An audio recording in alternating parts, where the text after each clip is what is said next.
ప్రసాద్ కుటుంబం అంటే సుందరగిరి ప్రజలకి చాలా గౌరవం. దానికి కారణం ఆ కుటుంబంలో అందరూ ఒకే ఇంట్లో కలిసిమెలిసి ఉమ్మడిగా ఉండటమే. ప్రసాద్కి 3 కొడుకులు, కష్టజీవులు. కాని ఆ 3 కొడుకుల సంపాదన వాళ్ల బ్రతుకుబండిని నడపడానికి సరిపోవటం లేదు. దాంతో ఆ ఇంటి 3 కోడళ్లు స్వయంగా వ్యాపారం చేసి తమ కుటుంబానికి ఆసరాగా నిలబడాలని నిర్ణయించుకున్నారు. మావయ్య గారు, అత్తయ్య, మేమంతా కలిసి ఒక నిర్ణయం తీసుకున్నాం. కానీ మా నిర్ణయం అమలు చేయడానికి మీ అనుమతి కావాలి. ఏంటమ్మా అనామిక, అంత పెద్ద మాట అంటున్నావు? మేమెప్పుడైనా మీ మాట కాదన్నావా? అయినా మీ 3 ఆలోచన ఎప్పుడూ ఇంటి మేలు కోసమే ఉంటుందిగా. చెప్పమ్మా, మీరు తీసుకున్న ఆ నిర్ణయం ఏంటి? మావయ్య గారు, మన ఇంటి ఆర్థిక పరిస్థితులు బాగాలేవు. రమేష్ బావగారు, సురేష్, అరుణ్లు ఎంత కష్టపడుతున్నా ఖర్చులు పెరిగిపోవటం వల్ల మన ఇల్లు గడవడం కాస్త కష్టంగా మారింది. అందుకే మీ 3 తోడుకోడళ్ళం కలిసి ఏదైనా చిన్న వ్యాపారం చెయ్యాలనుకుంటున్నాం. వ్యాపారమా? మీరు బయటికెళ్ళి వ్యాపారాలు చేయడం ఏంటమ్మా? ఈ ఊళ్ళో వాళ్ళు చూస్తే ఏమనుకుంటారు? నా కొడుకులు సంపాదించలేక కోడలని రోడ్డు మీదకి పంపించారని అలా ఒక మాట అనరా? అత్తయ్య, పరువు ప్రతిష్టలు ఆకలి తీర్చు కదా. ఇలాగే ఉంటే మనం అప్పులు పాలవడం ఖాయం. అప్పుడు అప్పులాళ్ళు ఇంటి ముందుకొచ్చి గట్టిగా మాట్లాడితే ఆ పోయే పరువు కంటే మనం గౌరవంగా కష్టపడి సంపాదించడంలో వచ్చే పరువే చాలా పెద్దది. మాకు మీ సపోర్ట్ ఉంటే చాలు, ఇక మిగతాదంతా మేము చూసుకుంటాం. అవునత్తయ్య, ఈ రోజుల్లో మాలాంటి అమ్మాయిలు చేయని వ్యాపారాలు లేవు. నేను ఆన్లైన్లో చూస్తున్నాను కదా, ఎంతోమంది ఇంట్లోనే ఉంటూ వ్యాపారాలు అవి చేసి సక్సెస్ అవుతున్నారు. మాకు ఆ నమ్మకం ఉంది. వాళ్ళ సంభాషణలు మొదలుపెట్టినప్పుడే రమేష్, సురేష్, అరుణ్ అక్కడికి వస్తారు. కానీ అనామిక, అవని, అంజలి వాళ్ళని గమనించరు. హలో మై డియర్ అనామిక, చాలా సీరియస్ డిస్కషన్ చేస్తున్నట్టున్నారు. ఈ డిస్కషన్లో మెయిన్ లేకపోతే ఎలా? అంతలోనే వచ్చేసారా? అంటే మేము చెప్పిందంతా వినేశారన్నమాట. అవుననామిక, మీ పట్టుదల చూస్తుంటే నాకు చాలా సంతోషంగా ఉంది. కానీ మీరు ఏ వ్యాపారం చేయాలనుకుంటున్నారు? దానికి పెట్టుబడి ఎక్కడి నుంచి సేకరించాలనుకుంటున్నారు? మేం పెట్టుబడి పెద్దగా అవసరం లేని వస్తువులనే ఎంచుకుంటాం. మన ఇంటి వెనుకున్న తోటలో కూరగాయలు పండుతున్నాయి కదా, వాటితో తయారు చేసిన పచ్చళ్ళు అమ్ముదాం అనుకుంటున్నాం. అవునుదినా, ఆ ఆలోచన బాగుంది. అవని చేతి వంట చాలా బాగుంటుంది. అంజలి కూడా మార్కెటింగ్ బాగా చేయగలదు. నేను కూడా మీకు సాయం చేస్తాను వదినా. మన పొలంలో దొరికే కూరగాయలతోనే మనం ఏదైనా ప్లాన్ చేద్దాం. సరేనమ్మా, మీ ఇష్టమే నా ఇష్టం. నా కోడల్లో ఇంత బాధ్యతగా మాట్లాడుతుంటే నాకు గర్వంగానే ఉంది. మీ ప్రయత్నం మీరు చెయ్యండి. అలా అనామిక, అవని, అంజలి పచ్చళ్ళ వ్యాపారం చేయటం మొదలుపెట్టారు. వాళ్ళ వ్యాపారం బాగా జరుగుతున్న సమయంలో ఓ రోజు ఆకాశం నిండా నల్లటి మబ్బులు కమ్ముకున్నాయి. ఉరుములతో భారీ వర్షం పడింది. ఆకస్మిక వర్షం వల్ల నది ఉప్పొంగి వరద నీరు ఊళ్ళోకి ప్రవేశించింది. ప్రసాద్ గారి పాత ఇల్లు సగానికి పైగా నీటిలో మునిగిపోయింది. రమేషు, సురేషు, త్వరగా పైకి రండ్రా. నీరు చాలా వేగంగా ఇంట్లోకి వస్తుంది. ఇంట్లో సామాన్లన్నీ మునిగిపోతున్నాయి. నాన్న, కింద అసలు నిలబడే పరిస్థితి లేదు. నీరు మోకాళ్ళపైకి వచ్చేసింది. మన పెంకుటింటి కప్పు మీదకి చేరుకోవటం ఒక్కటే మార్గం నాన్న. అలా ఆ ఇంట్లో అందరూ ఇంటి మీద ఉన్న చిన్న రేకుల షెడ్డులోకి వెళ్లారు. బాబోయ్, మన సామాన్లు, మనం తయారు చేసిన పచ్చళ్ళన్నీ కొట్టుకుపోతున్నాయి. ఇంకా నీళ్ళొస్తే మన పరిస్థితి ఏంటి? అరుణ్, నా ఫోన్ ఎక్కడా? అది లేకపోతే బయట ప్రపంచంతో మనకి సంబంధాలు తెగిపోయాయి. కరెంట్ లేదు, సిగ్నల్స్ లేవు. మనల్ని ఎవరు కాపాడుతారు? కంగారు పడకండి, భయం మనల్ని బలహీనపరుస్తుంది. అదిగో అక్కడ చూడండి, మన పనస చెట్టు వరదల్ని తట్టుకుని ఎలా నిలబడిందో. ఇంకా వరదలొస్తే మనం ఆ పనస చెట్టు మీదకి వెళ్ళిపోదాం. అవునమ్మా అనామిక, నువ్వు చెప్పేది నిజం. ఆ పనస చెట్టు మన తాతల కాలం నాటిది. ఎన్నో వరదలను చూసింది అది. దాని కొమ్మలు చాలా లావుగా బలంగా ఉంటాయి. అవసరమైతే అందరం దాని పైకి వెళ్దాం. వరద నీరు ఊరు మొత్తాన్ని చుట్టుముట్టింది. అలా 2 రోజులు ఆ ఊరంతా నీటిలోనే ఉండాల్సి వచ్చింది. ప్రసాద్ కుటుంబం వారి ఇంటిపైన రేకుల షెడ్డులోనే తలదాచుకుంది. కాని ఆకలి వాళ్ళని ఇబ్బంది పెడుతుంది. కాని అనామిక మనసు మాత్రం నిరంతరం పనిచేస్తూనే ఉంది. ఆమె పనస చెట్టు కొమ్మల వైపు చూస్తూ ఒక కొత్త విషయాన్ని గమనించింది. మామయ్య గారు, అత్తయ్య, ఒకసారి ఆ కింద నీటి వైపు చూడండి. ఆ పనస చెట్టు కొమ్మల కింద నీటిలో ఏదో కదిలినట్టు అనిపిస్తుంది. ఏంటమ్మా అది? నీటి సుడిగుండంలాగా ఉందే. మామయ్య గారు, అది సుడిగుండం కాదు. కాస్త జాగ్రత్తగా చూడండి. అవి పెద్ద పెద్ద చేపలు. అవునమ్మా, నిజమేనమ్మా నువ్వు చెప్పేది. అరే, ఆ చేపలు చాలా ఉన్నట్టున్నాయిగా. అవును మావయ్య, మీరన్నది నిజమే. అవి వందల సంఖ్యలో అక్కడే ఉన్నాయి. ఆ చేపలు మన పనస చెట్టు చుట్టూని ఎందుకు తిరుగుతున్నాయో గమనించారా? అవి అలా ఎందుకు తిరుగుతున్నాయో నాకు అర్థమైంది అనామిక. ఆ పనస చెట్టుకున్న పెద్ద పెద్ద పనసకాయలు వరద నీటిలో బాగా విడిపోతున్నాయి. ఆ పనస తొనల తీపి వాసనకి ఆ పండ్లను తినటానికి నదిలో ఉన్న చేపలన్నీ ఇక్కడికే వస్తున్నాయి. అవునా? నిజంగానే చేపలు పనస పండ్లు తింటాయా? తింటాయవని. పనస పండ్ల సువాసన చాలా దూరం వరకు వ్యాపిస్తుంది. అందుకే చేపలన్నీ వేరే ఎక్కడికి వెళ్లకుండా మన పనస చెట్టు కిందే గుమిగూడుతున్నాయి. ఈ చేపల్ని పట్టుకుని మనం తిందాం. ఇక మనకి ఆహార సమస్య తీరిపోయింది. అలాగే నాకు ఒక ఆలోచన వచ్చింది. రమేష్ బావా, సురేష్, మన ఈ రేకుల షెడ్లో ఏదైనా పాత వలలు ఎక్కడైనా ఉంటే వెతికి పట్టుకురండి. వదినా, ఈ రేకుల షెడ్లో పాత సంచులు దోమతెరలు ఉన్నాయి. వాటితో మనం చేపల్ని సులభంగా పట్టొచ్చు.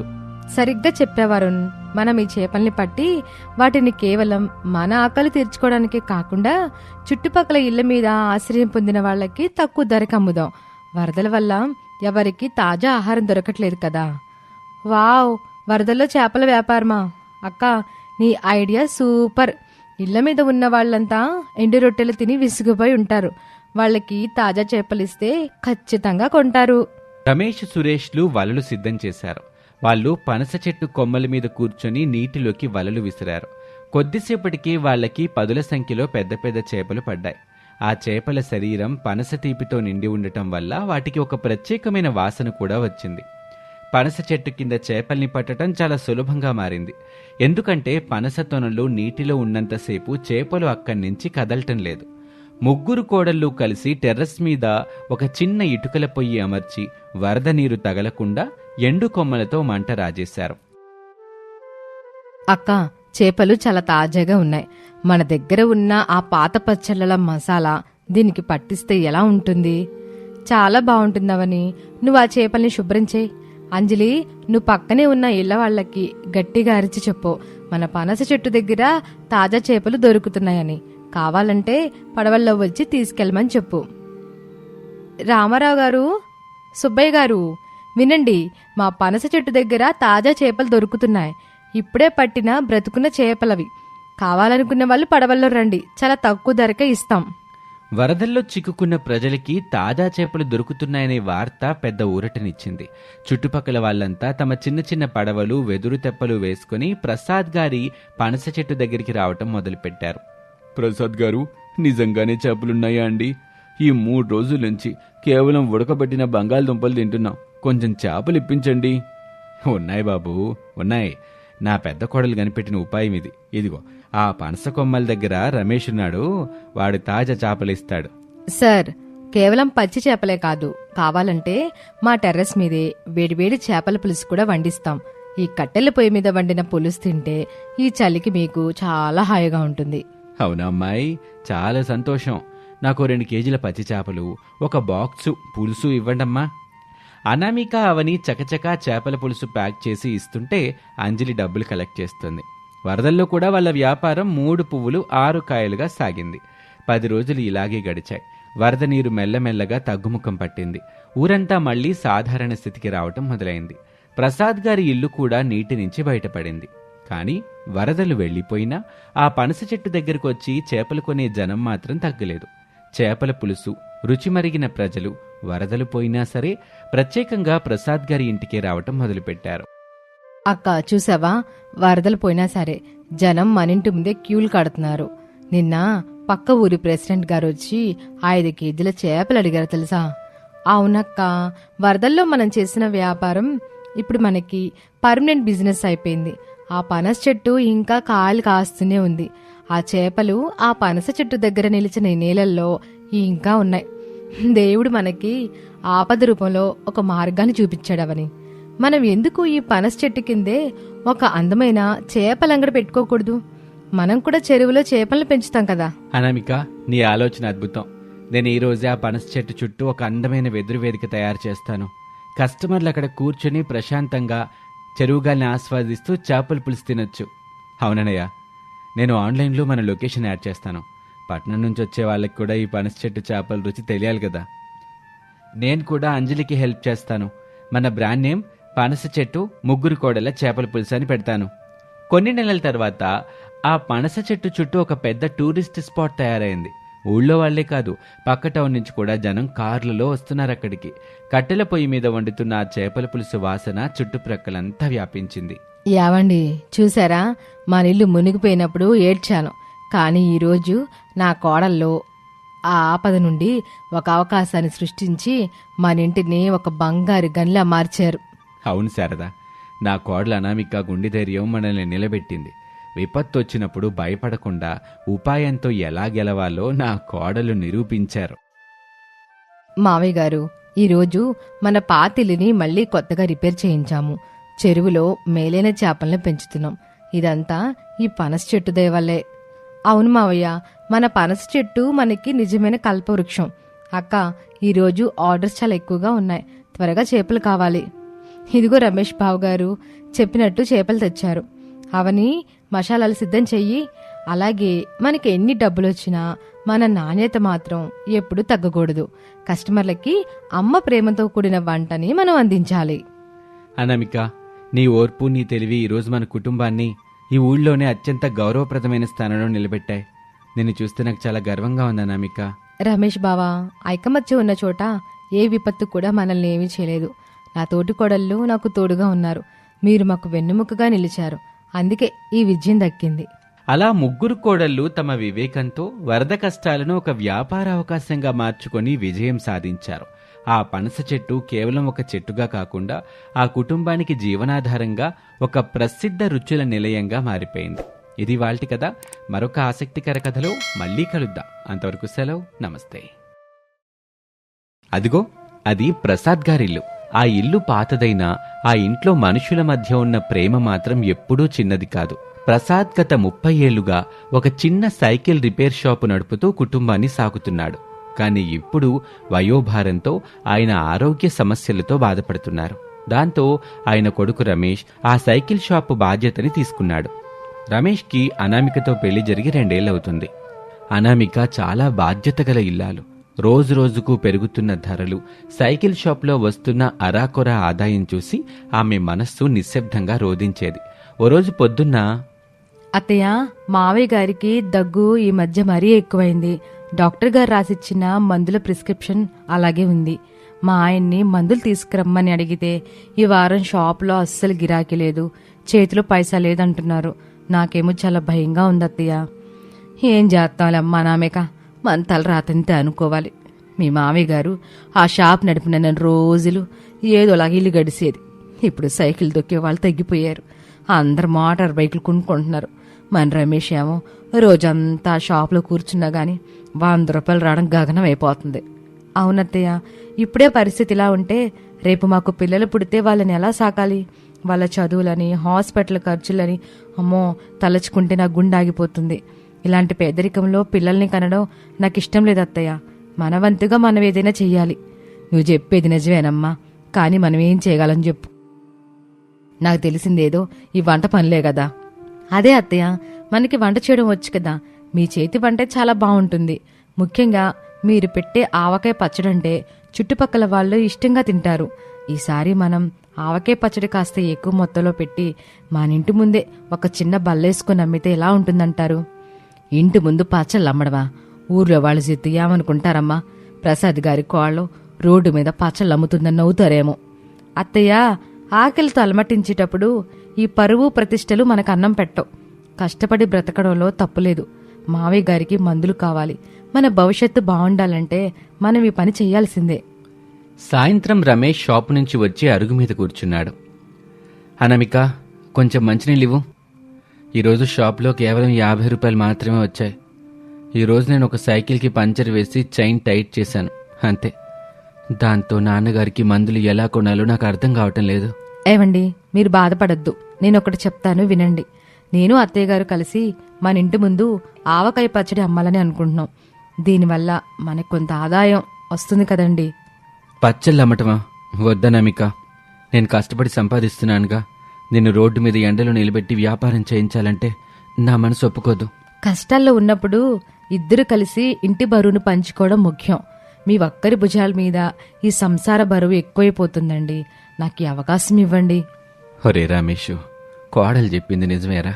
ఓ పక్కన ఆరోగ్యం క్షీణిస్తుంది, మన కుటుంబం నిలబడాలంటే అమ్మాయి ఆలోచనని మనం ప్రోత్సహించాలరా. సరే అనామిక, నీ ఇష్టం, కానీ ఎండలో ఎక్కువసేపు నిలబడకు. అనామిక అనుకున్నట్టే పని మొదలుపెట్టింది. శారదమ్మ సహాయంతో తోట నుంచి పచ్చి మామిడికాయలు తెచ్చి గుమగుమలాడే ఆవకాయ పచ్చడి తయారు చేసింది. ఇంటి ముందు ఒక చిన్న చెక్క బల్ల వేసి దానిమీద పచ్చడి జాడీలు పెట్టింది. అటుగా వెళ్తున్న ఒక వ్యక్తి ఆ పచ్చడి జాడీలను చూసి, ఎమ్మా, ఏంటి పచ్చళ్ళు అమ్ముతున్నావా అనామిక? అవునండి, స్వచ్ఛమైన ఆవకాయ పచ్చడి ఇంట్లోనే తయారు చేశాం. ఒకసారి రుచి చూడండి, నచ్చితేనే కొనండి. కేజీ కేవలం 200 రూపాయలు మాత్రమే. ఆ కస్టమర్ కొంచెం రుచి చూసి, అబ్బా చాలా బాగుందమ్మా, పక్కా పాతకాలపు రుచి, నాకొక 1/2 కేజీ ఇవ్వు. ఇదిగోండి సార్, థ్యాంక్స్ అండి. మొదటి రోజు కొన్ని ప్యాకెట్లు అమ్ముడయ్యాయి. అనామిక చేతికి 300 రూపాయలు వచ్చాయి. డబ్బులు తక్కువైనా అనామిక ముఖంలో ఒక తెలియని తృప్తి కనిపించింది. కానీ ఆ ఆదాయం ఇంటి ఖర్చులకి సరిపోదు. మరుసటి రోజు అనామిక ఆవకాయ పచ్చడి అమ్ముతుండగా ఒక కస్టమర్ వచ్చి ఇలా అంటాడు, నిన్న మీ దగ్గర కొన్న పచ్చడి చాలా బాగుంది, కానీ రోజు పచ్చడితోనే అన్నం తినలేం కదా, మీ దగ్గర చికెన్ కర్రీ లాంటిదేమైనా దొరుకుతుందా? ఆ కస్టమర్ అలా అడిగేసరికి అనామిక ఆలోచనలో పడింది. చికెన్ కర్రీ చాలా మంది బ్యాచిలర్స్ ఇక్కడ రూమ్స్ లో ఉంటున్నారు, వాళ్ళకేమో వంట రాదు. చికెన్ ఉండి అమ్మితే ఖచ్చితంగా కొంటారు. అత్తయ్య, కస్టమర్ చికెన్ అడుగుతున్నాడు అత్తయ్య. చికెన్ వండడం మనకు వచ్చు కదా అనామిక, కానీ దానికేమో ఎక్కువ డబ్బులు కావాలిగా పెట్టుబడికి. పర్వాలేదు అత్తయ్య, మన దగ్గర పచ్చళ్ళ అమ్మకం ద్వారా వచ్చిన డబ్బులున్నాయి కదా, వాటితోనే ఈరోజు 2 కిలోల చికెన్ తెచ్చి మన పద్ధతిలో గుమగుమలాడే చికెన్ కర్రీ వండేద్దాం. అనామిక ఆలోచన అద్భుతంగా పనిచేసింది. కట్టెల పొయ్యి మీద రోట్లో నూరిన మసాలాలతో ఆమె వండిన చికెన్ కర్రీ వాసన సందు చివరి వరకు వచ్చేది. చికెన్ కర్రీ ప్యాకెట్ 50 రూపాయలని బోర్డు పెట్టింది. సాయంత్రం అనామిక కర్రీ పాయింట్ దగ్గర రోడ్డును పోయే వాళ్ళు క్యూ కట్టేశారు. ఏమా, చికెన్ కర్రీ వాసన అదిరిపోతుంది, ఒక ప్యాకెట్ ఇవ్వు. కానీ దీంతో పాటు తినడానికి పూరీనో పరోటానో ఉంటే ఇంకా బాగుంటుంది కదా. తప్పకుండా సార్, రేపటి నుంచి చికెన్ కర్రీతో పాటు వేడివేడి పూరి పరోటా కూడా ఇస్తాను.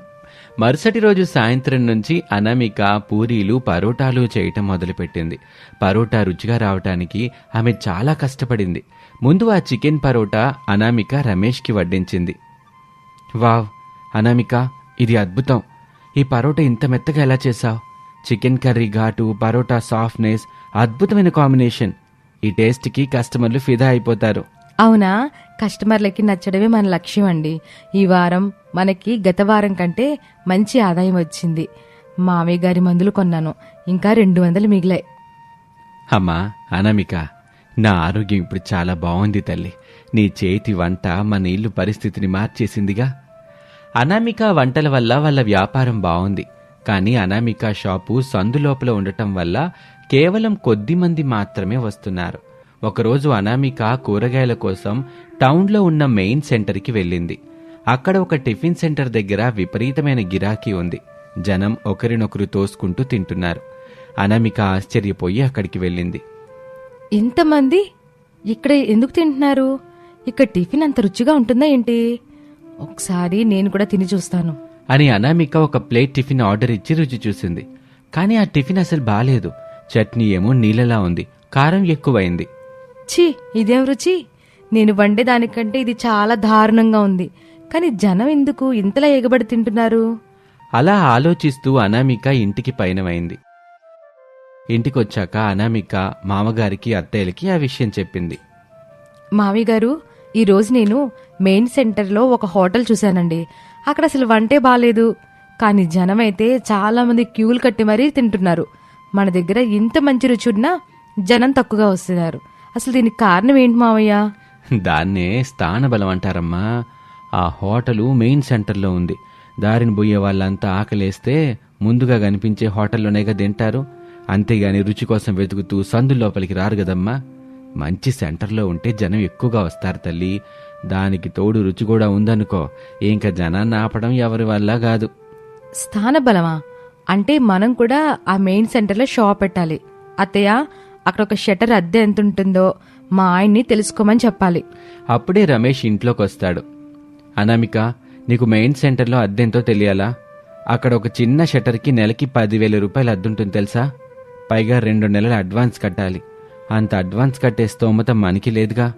10,000 అద్దా? మన దగ్గర ఏమంత డబ్బు లేదు కదా. ఇక మనకి స్థానబలం ఎలా వస్తుంది? అక్కడికి వెళ్ళకపోతే మన వ్యాపారం పెరగదు కదా. ఏం చేద్దాం అని అనామిక రాత్రంతా ఆలోచించింది. హఠాత్తుగా ఆమె కళ్ళు రమేష్ సైకిల్ రిపేర్ షాప్లో ఉన్న పాత సైకిల్ మీద పడ్డాయి. ఆమెకు ఒక వినూత్నమైన ఆలోచన వచ్చింది. ఏవండి, లేవండి, నాకు ఒక అద్భుతమైన ఐడియా వచ్చింది. అనామిక, ఈ అర్ధరాత్రి ఐడియాలేంటి? నన్ను నిద్రపోనివ్వనామిక. నిద్ర తర్వాతైనా పోవచ్చు. నాకు వచ్చింది మన జీవితాల్ని మార్చే ఆలోచన.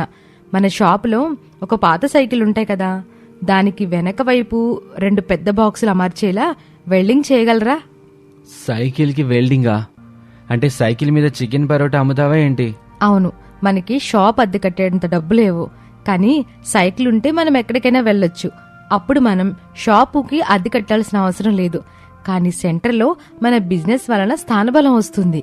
శభాషమ్మా, నీ తెలివికి దండం పెట్టొచ్చు తల్లి. సరే అనామిక, రేపు ఉదయమే నేను వెల్డింగ్ మిషన్తో సైకిల్కి వెల్డింగ్ చేయిస్తానులే. రమేష్ కష్టపడి సైకిల్ని పెద్ద క్యారియర్ బాక్స్ పెట్టేలా డిజైన్ చేశాడు. వెనక వైపు 2 పెద్ద స్టీల్ బాక్సులు, ఒక పక్కన ప్లేట్లు పెట్టుకునేలా స్టాండు, ఇంకో పక్కన వాటర్ బాటిల్ అమర్చేలా సెట్టింగ్ చేశాడు. అనామిక ఆ సైకిల్ని చూసి చాలా సంతోషపడింది. ఇక మరుసటి రోజు సాయంత్రం అనామిక వేడివేడి చికెన్ కర్రీ, మెత్తటి పరోటాలు చేసి ఆ సైకిల్ బాక్సుల్లో సర్ది సైకిల్ పట్టుకుని మెయిన్ సెంటర్కి బయలుదేరింది. రమేష్ కూడా వెనకే నడుస్తూ వచ్చాడు. మెయిన్ సెంటర్ చాలా రద్దీగా ఉంది. రండి రండి, వేడివేడి చికెన్ పరాటా సిద్ధం. కేవలం 50 రూపాయలకి 2 పరాటాలు, చికెన్ కర్రీ, ఇంట్లో వండిన స్వచ్ఛమైన రుచి. మొదట్లో జనమంతా అనామికని వింతగా చూశారు. కానీ అనామిక అధైర్యపడకుండా జనాన్ని పిలుస్తూనే ఉంది. ఏమిటమ్మా, సైకిల్ మీద టిఫిన్లు అమ్ముతున్నావు? మీ దగ్గర అసలు టిఫిన్ బాగుంటుందా? సార్, ఒక్కసారి తిని చూడండి, నచ్చకపోతే డబ్బులు ఇవ్వకండి. ఇది మా ఇంట్లో కట్టెల పొయ్యి మీద వండిన చికెన్. సరే సరే, ఒక ప్లేట్ ఇవ్వు చూద్దామైతే. అనామిక వేడి పరోటా మీద గుమగుమలాడే చికెన్ గ్రేవీ వేసి ఇచ్చింది. ఆ కస్టమర్ మొదటి ముద్ద తిని కళ్ళు పెద్దవి చేశాడు. అబ్బా, సూపర్ అండి, అసలు ఈ మసాలా రుచి అద్భుతం. పరోటా అయితే దూదిలాగా ఉంది. ఆ ఒక్క కస్టమర్ మాటతో పక్కనే ఉన్న వాళ్ళంతా అనామిక సైకిల్ వైపు వచ్చారు. గంట తిరిగేసరికి సైకిల్ చుట్టూ జనం విపరీతంగా గుమిగూడారు. ఒకరినొకరు తోసుకుంటూ పరోటా, చికెన్ అడుగుతున్నారు. అందరికిస్తాను సార్, కొంచెం లైన్లో రండి, జాగ్రత్త. నాకు 4 పార్సిల్ ఇవ్వు తల్లి, మా ఇంట్లో వాళ్ళకు కూడా దీని రుచి చూపించాలి. అలా అనామిక తెచ్చిన 100 పరోటాలు, 5 కిలోల చికెన్ కర్రీ కేవలం 2 గంటల్లోనే ఖాళీ అయిపోయింది. చాలామంది ఇంకా కావాలి అని అడుగుతున్నా లేవని చెప్పాల్సి వచ్చింది. అనామిక సంతోషంగా సైకిల్ పట్టుకుని ఇంటికి తిరిగొచ్చింది. ఇంటి దగ్గర ప్రసాదు, శారద అనామిక కోసం ఎదురు చూస్తున్నారు. ఏమైందమ్మా, అప్పుడే వచ్చేసావు? లేదత్తయ్య, అంతా అమ్ముడిపోయింది. ఇదిగోండి ఈరోజు సంపాదన 3,000 రూపాయలు. నిజంగానే అంతా అయిపోయింది అనామిక? నేను నమ్మలేకపోతున్నాను. అవునండి, స్థానబలం అంటే ఇదే. రేపటి నుంచి మనం ఇంకా ఎక్కువ క్వాంటిటీ వండాలి. నాకు మీ అందరి సహాయం కావాలి. ఆ మరుసటి రోజు నుంచి అనామిక ఒంటరిగా వెళ్ళలేదు. రమేష్ అనామిక వెంట రాగా ప్రసాదు, శారదమ్మలు ఇంట్లోనే ఉంటూ వంట పనుల్లో చకచకా సహాయం చేసేవారు. సైకిల్ పైన చికెన్ పరోటా ఆ సెంటర్లో ఒక పెద్ద బ్రాండ్గా మారిపోయింది. రోజు సాయంత్రం జనం అనామిక సైకిల్ ఎప్పుడొస్తుందా అని ఎదురు చూసేవాళ్ళు. 6 నెలలు గడిచాయి. వ్యాపారం ఎంతగా పెరిగిందంటే వాళ్ళు రోజుకు 1000 పరోటాలమ్మే స్థాయికి వచ్చారు. దాంతో ఒక పెద్ద షటర్ని అద్దెకి తీసుకున్నారు. చూసారా నాన్న, మనకిప్పుడు సొంత షాప్ వచ్చింది. అనామిక ఆ రోజు ఆ సైకిల్ ఐడియా వేయకపోతే మనం ఇక్కడి దాకా అసలు వచ్చేవాళ్ళమే కాదు. అవును రమేష్, నా కోడలు అనామిక మన కుటుంబానికి దొరికిన అక్షయ పాత్ర. ఓ రోజు ఉదయం అనామిక వంటింట్లో పనులు చేస్తూ ఉండగా హఠాత్తుగా కళ్ళు తిరిగి కింద పడిపోయింది. శారదమ్మ పట్టుకుంది. ఏమైందమ్మా అనామిక? ఏం లేదత్తయ్య, ఈ మధ్య కొంచెం నీరసంగా ఉంటుంది. ఉదయం నుంచి వాంతులు కూడా అవుతున్నాయి. ప్రెగ్నెన్సీ కిట్ వాడి చెక్ చేసుకుంటే ఇప్పుడే పాజిటివ్ అని తేలింది. ఏమండి రమేష్, తొందరగా రండి, మన ఇంట్లోకి మహాలక్ష్మి రాబోతుంది. మా నాన్నమిక గర్భవతి అయిందిరా. నిజమా అనామిక? నేను తండ్రిని కాబోతున్నానా? దేవుడా, నా కోడలు పడ్డ కష్టానికి నువ్వు మంచి ఫలితాన్ని ఇచ్చావు తండ్రి. చూడు నాన్న, నీ తల్లి తండ్రి ఈరోజు కష్టపడి ఒక సామ్రాజ్యాన్ని నిర్మించారు. నువ్వు పుట్టబోయే ఈ ఇల్లు ఇప్పుడు పేదరికంలో లేదు. నిన్ను నేను చాలా గొప్పగా చదివిస్తాను. అలా అనామిక తన వివేకంతో పట్టుదలతో ఒక చిన్న సైకిల్ని నమ్ముకొని పెద్ద స్థాయికి ఎదిగింది.